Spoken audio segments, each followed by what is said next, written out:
7,000 students from sub-Saharan Africa enroll in Moroccan public universities every year. And just as many go to private Moroccan schools. The students come from Senegal, Guinea, Burkina Faso, and Gabon.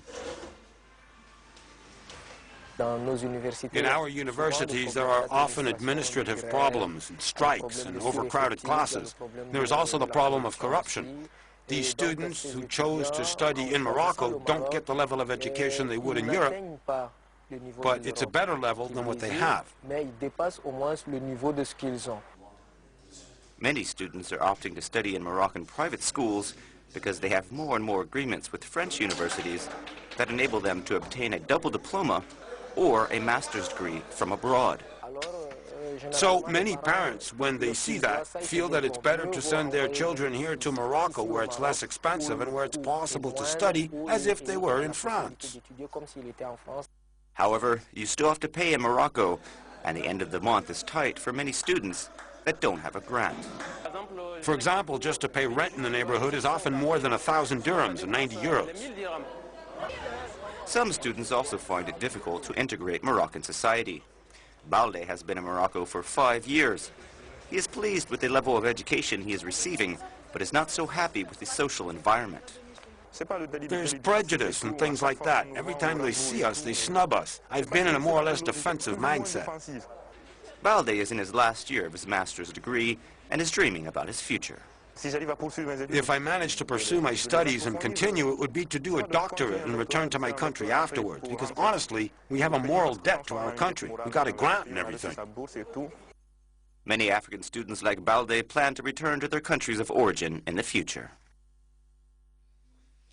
The Grammy Awards will honor music's best and brightest stars this weekend in Los Angeles, and this includes one of the fastest growing genres of music, and that is country music. CNN's Mike Lake reports it is apparently not just popular with American audience anymore.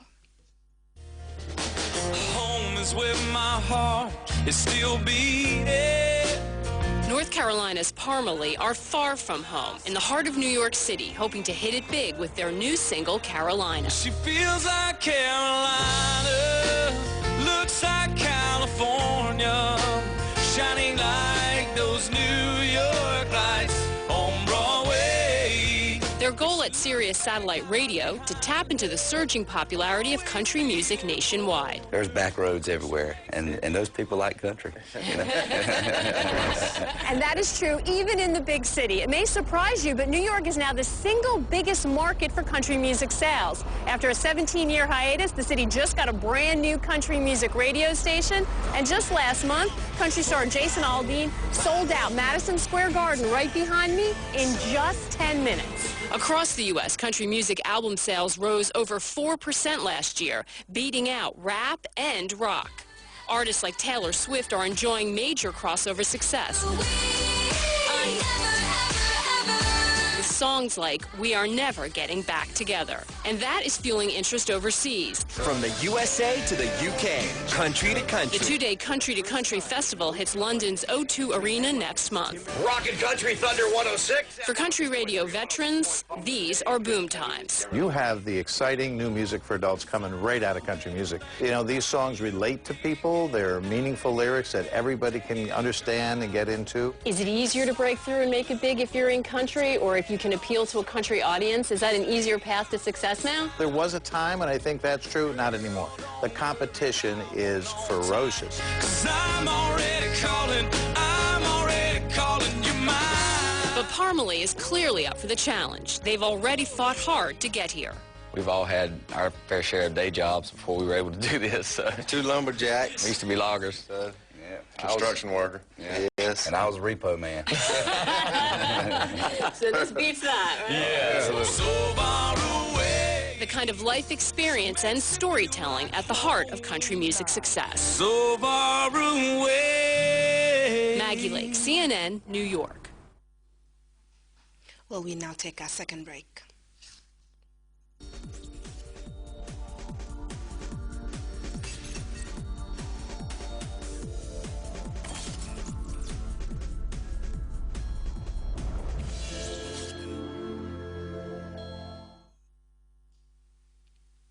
Well, Over now to sports. As the African Cup of Nations draws to a close, there has to be a sense of satisfaction on the part of one of the most popular men in world football.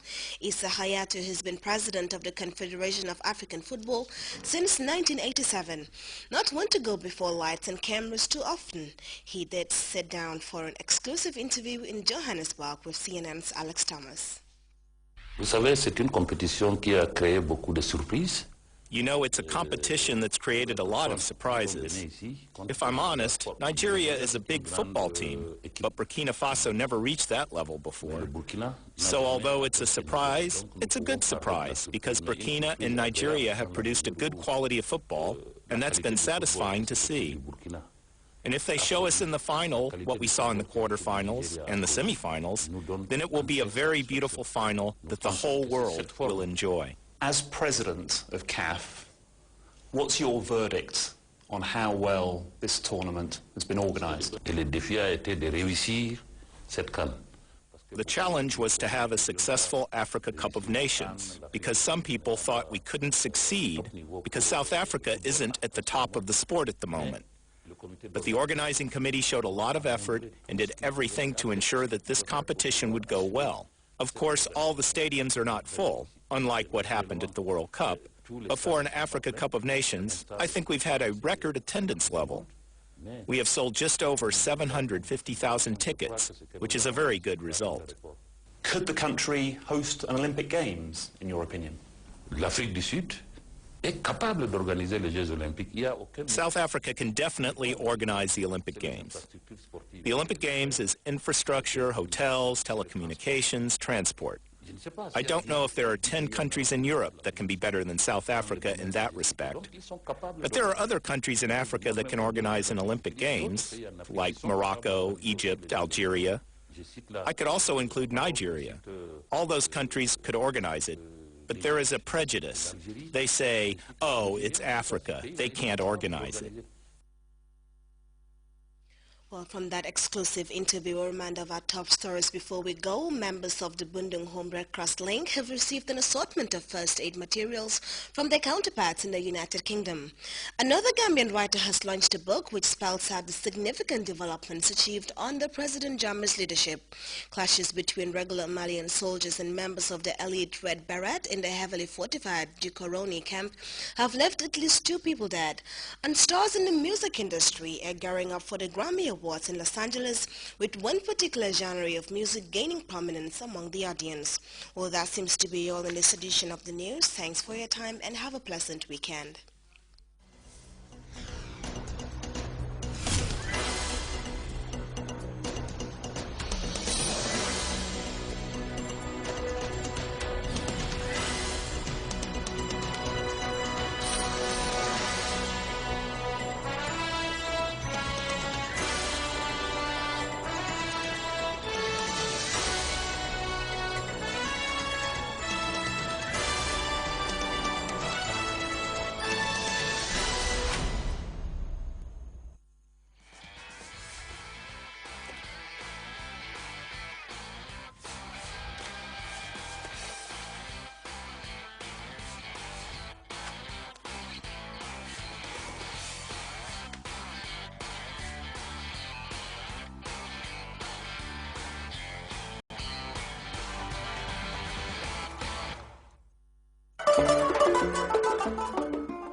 The history of struggle is rich with stories of heroes and heroines. Some of them leaders, some of them followers.